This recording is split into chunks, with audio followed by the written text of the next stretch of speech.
Hi everyone, I'm Leyla Salvade. Welcome to the LightStyle interview series. Today I am so excited to introduce Lainie Love Dalby to you. Thank you for being here. Yeah, absolutely. Lainie is a misfit minister, sacred artist, and revolutionary muse.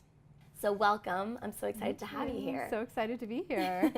Your earrings, can we first just talk about that really quickly? Oh, thank you. You're just an artiste. I love it. Thank you, thank you. You made them by yourself, right? I did many years ago. They're gorgeous. Yeah. And they say? They say team gorgeous. Well, there you go. They're gorgeous. Yeah, I mean, it really has to do with what I do in the world and what I bring. I'm helping people to sparkle shamelessly, and teaming with gorgeousness is part of that. So tell us more about that. Tell us about you, your story, what brought you to this gorgeous self. So I really grew up as an obese creative outcast in this really boring town in Florida, and I had this really wild creative spirit and this really, really bright light that the people around me really couldn't handle. I mean, even a lot of the members of my family. And so they tried to squash it. They tried to dampen it. And I really, felt like I didn't belong and that I wasn't valuable as I was. And this external violence, I really internalized that and turned it against myself.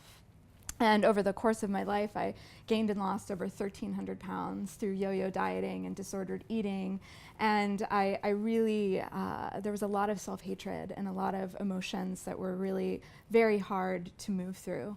And, to make matters worse, my father ended up going to jail and we went bankrupt. So we really went from riches to rags 2 weeks before I started high school. So I was in this position of I ended up at the edge of suicide because he was my greatest supporter. He was the one person who saw and supported my light, and I lost him. And so I felt really, really alone. And luckily, I ended up making it out of that town. I didn't commit suicide. I really, took that moment to say, I'm going to live for myself. And I really, stood up and said, I'm going to make this happen. I want to live. And I ended up at Cornell University, and that sort of saved me in a way, getting out of that town. And while I was at Cornell, I really reinvented myself. I lost 100 pounds, and I managed to make it to New York because my dad had always said, if you can make it there, you can make it anywhere, So I really was pursuing this Big Apple dream. And I had this degree that I had gotten in architecture, which I dared not to use conventionally, so it's just not my thing. And I ended up basically over the course of 10 years living as all of these different identity players and doing anthropological field research on our human condition. So I lived as a dominatrix, a pop rapper, a celebrity stylist, and I was really moving back and forth between all these different worlds in art and fashion and celebrity and BDSM. But unfortunately, as I was living all these characters and compiling all this fascinating information, I really lost a sense of who I was, and I lost a sense of my truth and why I was here and who I really was at my core. And while playing in those very loveless worlds, I became a shell of myself. I basically essentially became this narcissistic diva bitch. And I really, was obsessed with surface. And I completely, was closed off. My heart, it was as if I had this like neon sign, like closed, closed, closed. And it was, I was really shut down. I was shut down from myself, from the world, from others, and I became very, very, very lonely. And then in 2009, I had this divine shitstorm that collided into my life. That was I basically, my last few clients bailed. I lost my apartment. I had to file for bankruptcy. I got rejected from grad art school, and my girlfriend dumped me. And this was all in the same week. And I ended up at the edge of suicide again. I was literally on the ledge of my Brooklyn artist loft and was like, I can't do this anymore. I can't be here. I don't belong here. And the next morning, luckily, I had heard about this spiritual center that was run by August Gold in New York at the time. It's no longer existing. And I went, and I sat in the back, and I just cried because I was hearing truth for the first time in such a long time. And I cried, and I cried, and I kept going back. It was just enough to keep me going. It was this thread, this lifeline. And that really led me to the doorway of whole system transformation. And I love that term, whole system transformation. Yeah, I mean, that's what, the world needs to undergo right now. Absolutely. It's really what's happening because there's so many crumbling systems and, and in my life I had reached that point, and I think our internal situation is a reflection of what's going on in our external worldview as well. And so I ended up at an interfaith seminary called One Spirit. And it was a 2-year program that really allowed me to, dance the tango with my shadow and do a lot of depth psychology work and really remember who I was. It cracked my heart wide open. And it was such an accepting and loving group that helped to reflect and remind me of who I was, the divine, precious being that I was, and really helped me to heal from all those years of really feeling unworthy and unvaluable and like I didn't belong here. And so, that in that journey, it really allowed me to wake up. It was really the beginning of my spiritual journey. And it really allowed me to enter into the conversation and the deep inquiry with myself of who am I and why am I here, which is such an essential question for all of us. And in that, I really, came to my calling of embodied spiritual leadership and helping to wake others up and really open us up to the divine spark within and radical acceptance and really coming from the bottom line of love in our lives and what that would look like and how that can shift not only ourselves and our own lives and our communities, but the world at large. And, from there, it really brought me to where I am today. That is incredible. Wow. You use so many beautiful terms, and I also wanted to point out, you mentioned like all these different characters that you took on, these personas. You said, unfortunately, but it's fortunately because everything happens for a reason, right? And that's what broke you open. So I just want to, shine a light on that. Thank because, you. Things happen for a reason, for our highest selves, if we Absolutely. are courageous enough to accept them. Yeah, I mean, this wild journey has very much, positioned me uniquely to be and do what I am doing today. Yeah. There's nobody else that has this story. I mean, this wild ride and the resilience and the radical courage and the deep love that I've had to access to be able to heal and get to where I am now allows me to really be a guide for others who are walking through that darkness and to grab other people who are in that place of suffering and say, I've got you. Come on the spiritual path. I'll walk next to you. I see you. I believe in you. I love you. You are precious just as you are. And especially those people, I mean, for me, I do most of my work with women in the LGBTQ community. And, that's really because, we are the ones who are so often outcast for who we are. I mean, even just in New York City, the epidemic of, LGBTQ homeless youth is astronomical, of children who are being cast out of their home by their parents for standing in their truth. And that to me is it's so deeply heartbreaking. And, one of the things that has also characterized my story is that I've had 9 friends who've committed suicide. And, the first one was when I was 11. Oh my goodness. He was 12 and he hung himself. Oh, And the most recent was just 3 weeks ago. I'm so sorry. And, it's because we were all queer. We were all outcasts. We all had this very same thing in common. And, so that's part of why I do the work I do. It's like, that's 9 too many. Yeah. That's 9 too many lives that we lost, 9 lights in the world that would have shone so brightly if they'd had the encouragement and the love and the support that they needed to shine. Thank you for the work that you do. Oh my goodness. Yeah, Wow. absolutely. What's so beautiful is that when we realize our own light and we have done some of our inner work, which never ends, right?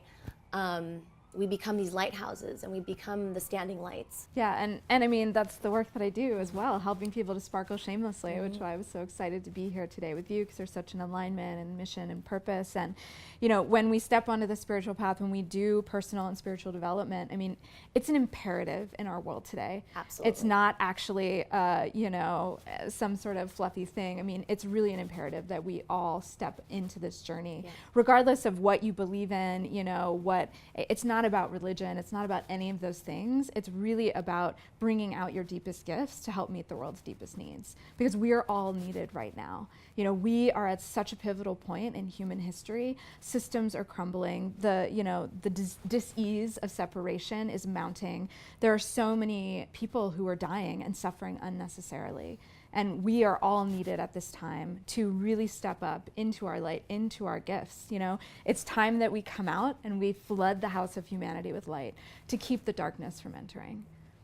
And the darkness inevitably will always be there. We need it. We need it. The shadow is also essential, and to not push that away. Yeah. I mean, it is essential to bring that in and to really look at it and understand it and dance with it. But there's a lot more light that's needed in our world, for sure. So true. Yeah. You couldn't have said that better. So, what is your greatest wound? So, you know, it's really been quite a hero's journey for me, going from this narcissistic diva bitch to, you know, living in my divine sparkle and really making a deep difference in the world. I mean, it's been profound. And in this last 7 years, you know, it's basically like this onion and peeling away this onion, deeper and deeper layers of clearing away all that's no longer serving me so that I can really stand in my purpose and stand in my truth and stand in my gifts. So my greatest wound has, you know, and the greatest gift that's emerged from that is really the sparkling gem, as I like to call it, is daring to live into the fullness of my being and feeling safe to do that. And feeling like I can really be me in the world unapologetically. That has been my greatest challenge and my greatest gift. And it's also, you know, why I want to serve others in that same way. Because, you know, we are all needed in our truth, standing in our truth. And I think that that's really going to help heal the world in a deep, profound way. And, you know, I've really made it my mission in life to help free other human souls to sparkle shamelessly who've been devalued, you know, women in the LGBTQ community, because I really deeply believe that we all matter and we're each here to do something that matters. You know, it's time for us to really claim our gifts. And, you know, each human life is precious. Every human life, regardless of your social or economic status or where you were born or, you know, none of that matters. Those are all just labels. They're all just labels. And, you know, it's really about coming to our truth, to that soul sparkle we have within and, you know, unleashing our potential.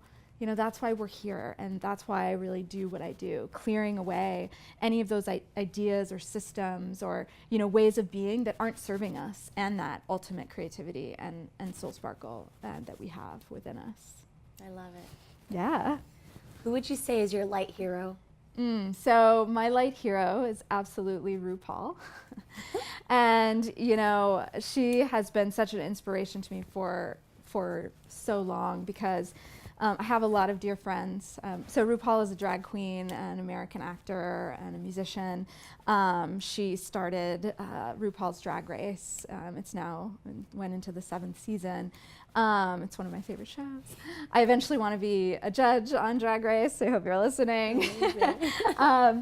And you know, she really has inspired me to be more fully who I am and also to play with the perception of what the world sees, you know, because the world, you know, she likes to say we're all born naked and the rest is drag. And in a way that's true, you know, and we're born naked with our soul sparkle. And so how can we bring that out? And how can we use everything on the outside to enhance what's on the inside and make that a beautiful, brilliant example of who we are? I mean, even in my, you know, days back in high school, in my rave days, I used to dress in high femme drag when I would go out to raves. And, you know, not even really knowing what that was at the time, but knowing that it was a way that I could really fully express myself in this wild manner that made me feel free and made me feel alive. You know, and that is what was so moving about it for me, especially. And so, yeah, she's definitely my light hero. And also just playing with gender. You know, for me, I've never really seen gender I'm queer. I've always been queer, and gender is just another thing that can trip us up and create those barriers of separation. I mean, I think it's important for us to have our identities and the things that we stand in and that are meaningful to us, but I also don't think that they should provide barriers that keep us from others and keep us from seeing and accepting one another in our light. Well, as children too, we don't know the difference between boy and girl. We're taught that. Right. It's very conditioned. Yeah. So I especially love, men who like to wear dresses and people who play with those boundaries, because they are constructed in a way that also can limit us from our potential. These constructs that we learn and that are so ingrained into us, can really keep us from realizing who we're meant to be, and also from seeing other people for who they are. Absolutely. And, it can blind us sometimes. Yeah. And anything that can help us heal from this disease of separateness, is a beautiful thing. So. One of the other things that I so love about RuPaul is the way that she stands so unapologetically in herself, and on national TV, no less, and also the way she merges pop culture and the sacred. And for me, that's also something that I do in my work and have always found very crucial in my sacred art and how I come at what I do. And, that is just such an inspiration. And also her media empire is such an inspiration for me in terms of my business and my entrepreneurship. So just all around, she is a light hero. And I'm so grateful, Mama Ru, for your work in the world. So how would you say your surroundings adjusted to your transformation? So, I mean, I really believe in a benevolent universe and a great creator who really has our backs, who loves us, who wants us to win, and who supports us, which is why we get given great challenges and also really difficult challenges, because we're here to live into our potential, and that's what helps us to do that. And, for me, I never found a community that I identified with. So to belong to, in a sense. So I've created my own universe, my own beloved community around me of sacred artists and rebels and revolutionaries. And, it's growing each day.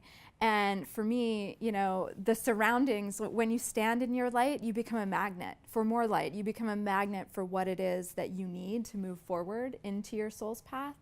And, when you get in alignment with your truth, I feel like the universe really rolls out the red carpet for you. Sure. And, she really sends you what you need to move forward. Good, bad, I mean, all of that's neutral. But, any situation, because everything that's really happening to you is happening for you. Absolutely. And to grow you. And in the end, the people and the places and situations, they eventually start to fall away, the ones that don't serve you. Old friends that aren't in alignment, they just don't call anymore. And you're not inspired to call them.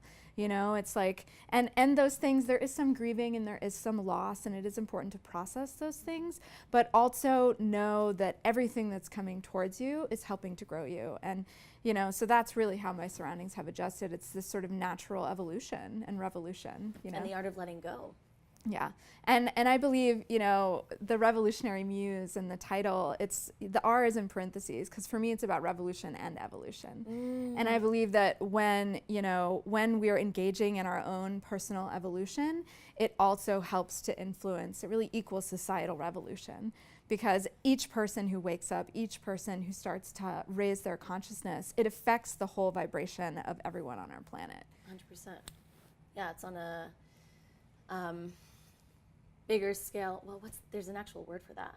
What is it? It affects the collective consciousness. Absolutely. And unconscious. Yeah. What? Go ahead. No, that's it. Okay. What advice would you give to other people? So, be unapologetically you. That's really the main thing, and really find what matters to you most and go there. And do that and privilege that in your lives and make that essential. And, life is short, and our embodiment is such a great gift. And I believe that we're all sacred artists here to create our lives as a great masterpiece for the good of all. And really ask yourself, why am I here? Why have I been put here at this most powerful time? And to really remember that someone out there really needs you, and how can you live your life so that they can find you? For me, I think the answer to that is sparkling shamelessly. So that is my main piece of advice. Sparkle shamelessly, raise your vibration, stand in the fullness of who you are and your beauty and your truth. and bring that to the world in all that you do, because that's going to help save us all, you know? And remember that, you know, one of the most beautiful things is that we're made of stardust. We are light. That is our true and essential nature.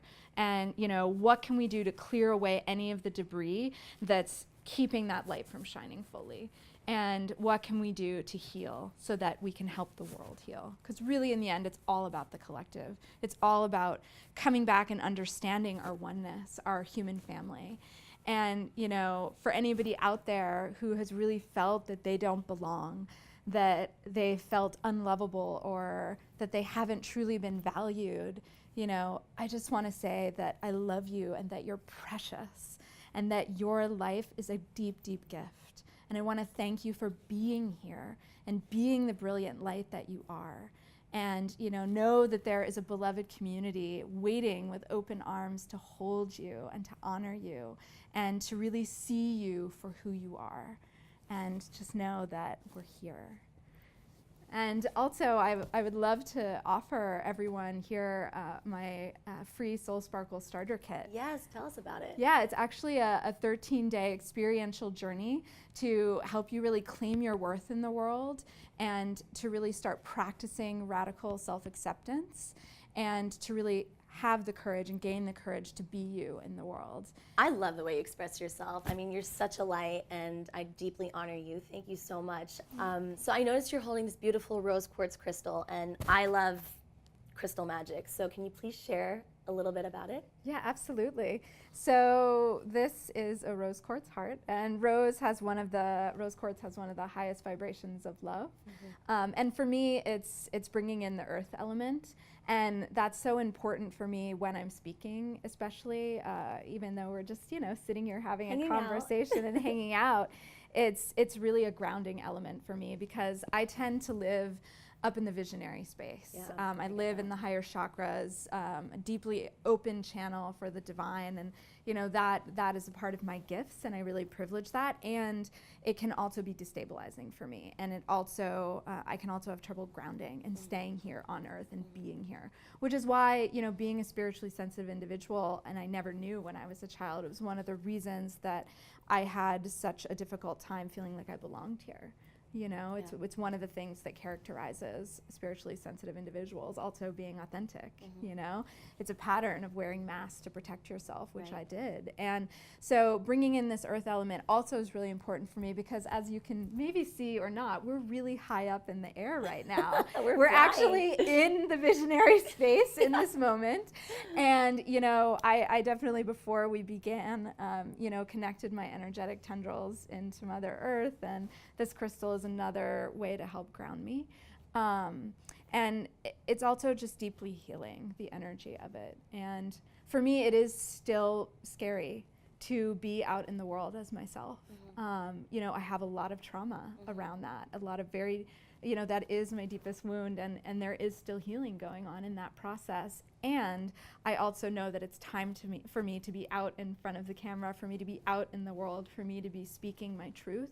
And so I need to protect myself in the ways that I can in this process while I'm still in it and standing fully in who I am. So this helps me to do that, this little guy. So beautiful. And you know, it's been charged with love and blessed and charged in the moon. And of course. Yeah, crystals, you know, I'm also wearing a lot of crystals. Yeah, and that's so beautiful. That changes based on the significance of them. You know, I did a very powerful healing ceremony this summer, and this aqua aura quartz that I'm wearing really, it helps me to live into my soul's purpose. It's part of the energy of it. It's also beautiful, so. Wow. Yeah. Thank you for sharing that. It's gorgeous. Yeah, absolutely. So I want to ask you one final question. Okay. What does it mean to live a LightStyle for you? So for me, I would say that that's, you know, coming back again, living in the truth of who you are and being unapologetically you, whatever that looks like, and doing the work you need to do and finding the support systems you need, and embarking on the healing journey to be able to stand in that fullness and that truth, and to really, you know, begin a conversation with that, small, subtle voice within, that soul voice, and to begin to find practices that can support you in embodying your light and listening to that voice and getting quiet and going within and, living a life that matters and really being considerate of your actions, knowing that everything you do in every moment affects not only you, but everyone else around you.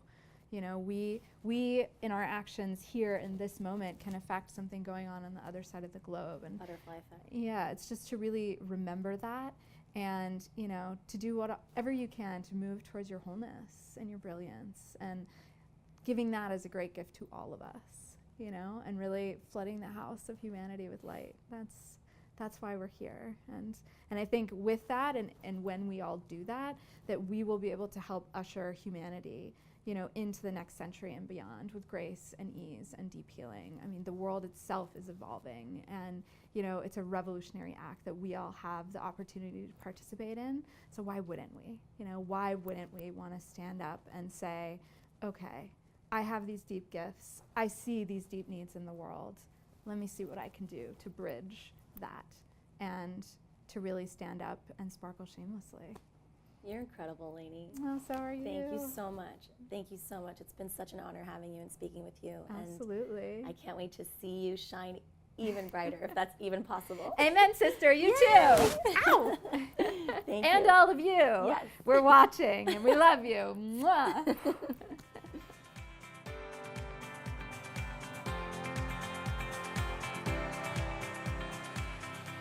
If you guys like this episode of the LightStyle interview series, please share it with your friends and family, and don't forget to hit subscribe.